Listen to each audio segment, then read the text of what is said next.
Ang holy herb is a natural refreshing drink na nakaka-boost ng ating immune system.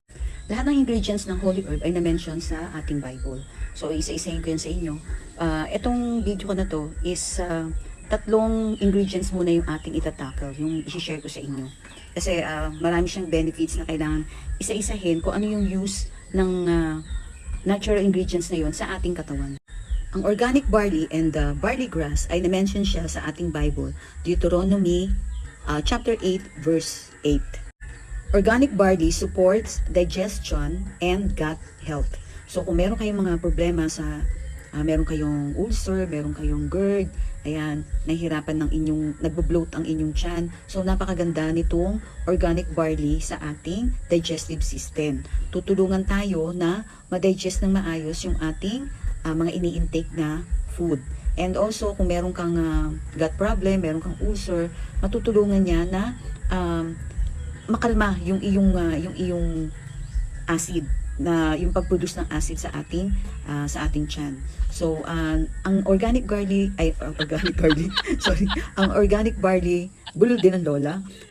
Ang organic barley, also known as superfood. So yan, napakaganda yan sa ating katawan. So yung number 2 naman natin, yung ating barley grass. So magkaiba pa po yan, yung organic barley na yan and yung ating barley grass. Kaya siya nasabing superfood kasi pag try nyo, pag uminom kayo ng barley, parang feeling nyo busog na kayo. Diba? Parang nakain nyo yung complete na meal. Ako ganun kasi na experience ko. Pagka uminom na ako ng barley, nafe-feel ko busog ako. So parang wala na nga akong gana kumain nung ipiprepare mo na na breakfast o kahit na anong meal. So yung next naman natin is yung ating barley grass. Yung barley grass, known yan na high chlorophyll yan sa energy natin and vitality. And also nakakaganda rin siya sa ating skin, yan, sa ating hair. Kaya imaginein mo yung mga tao noon, di ba? Hindi naman uso nun yung mga ribbon, hindi naman uso nun yung mga paspan ng hair, kung anong gagawin sa hair, pero ang gaganda ng buhok nila, di ba? Kasi yan lang ang kinakain nila. Kaya ngayong panahon noon mas tumatagal yung buhay ng tao, kasi puro grass, puro halaman, puro herbal, puro kumbaga mga green leafy vegetables, ganun yung mga ini-intake lang. Kaya ang lifespan din ng buhay ng tao noon, mahaba. Kasi wala naman noon na makakain ka ng noodles, ng soft drinks. Alam mo yung, kasi ang nangyayari, yung ini-intake natin ngayon, yun din na nagbibigay sa atin ng sakit Kasi based on my experience din, lahat ng ini-intake natin, na inilalagay natin sa ating katawan, yun din ang magbibigay sa atin ng sakit. Excuse me. Kaya kumbaga, dapat iingatan talaga natin yung mga ini-intake natin. Kasi doon magi-start ang na magkakaroon ka ng sakit. Kasi imaginein mo, di ba? Madalian nagmamadali ka, so gusto mo lagi mga instant food. So yun yung ini-intake natin. Ang nangyayari, ang buhay ng tao nagiging instant din, di ba? Kaya yung barley grass, tingnan mo, sabi nga nakakaganda ng skin, nakakaganda ng hair. Kahit i-notice nyo, di ba, yung mga picture ng mga tao noon, yung may mga nakikita tayong mga picture ng mga tao noon, di ba? Wala naman mga gluta noon, wala naman noon mga ini-intake ng mga collagen, pero ang gaganda ng skin nila, di ba?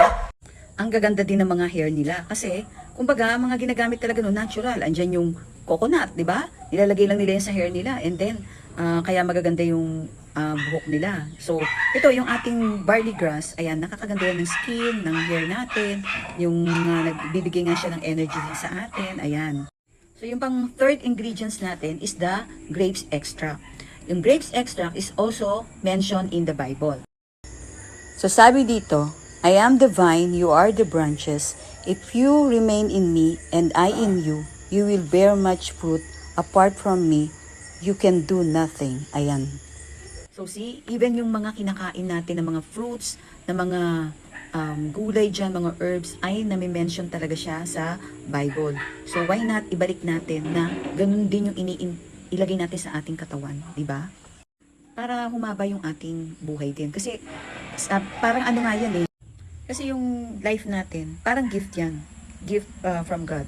So parang may nagbigay sa atin ng gift and then hindi natin na pinapansin, hindi natin bibigyan ng halaga. Diba? Magtatampo rin naman yung nagbigay sa atin ng gift. So ganun din yan kay God na binigay sa atin yung gift, yung katawan natin. Gift to sa atin ni God. So dapat alagaan natin. So anong alagang gagawin? Kumbaga, yung kakainin mo, ingatan mo. Kung ano yung ipapasok natin sa katawan natin, ingatan mo siya. Diba? Kung ano yung kakainin mo, talagang dapat healthy para iwas din tayo sa mga sakit. So yung grape extract is powerful na antioxidants. Ayan ang naibibigay niya sa ating katawan. Ayan yung benefits na nakukuha natin sa grapes extract. And then, napuprotektahan din yung skin natin from aging and damage. So, syempre, exposed tayo sa ating araw. Ayan, nadadamage ang ating skin. 'Di ba? So, dun tayo nagkakaroon ng mga wrinkles. Ayan. So, yung ating grapes extract is anti-aging.